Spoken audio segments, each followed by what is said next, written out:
دین سے بھی جوڑنا ہے اور ان کو نفسیات کا بیمار نہیں ہونے دینا ہے۔ نمازیں ترک ہونے سے بچے نفسیات کی بیمار جلدی ہوتے ہیں۔ نمازیں کیا کرتی؟ بندے کو بیدار کر کے رکھتی، تازہ دم رکھتی۔ ذہنی خلفشات سے نماز کیا کرتی؟ بچاتی۔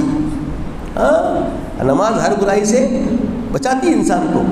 تو نماز کا پابند ہونا اور کرنا ضروری ہے۔ اگر آپ پابند کسی عذر سے نہیں ہو رہے تو اولاد کو پابند کرنا ہی کرنا ہے، اس سے رافرار آپ اختیار نہیں کر سکتے۔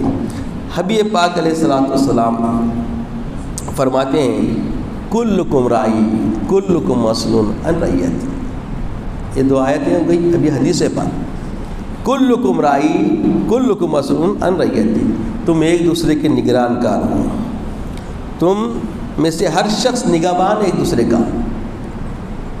کلکم رائی کلکم مسئول عن رعیتہ، اس کے بارے میں سوال کیا جائے گا۔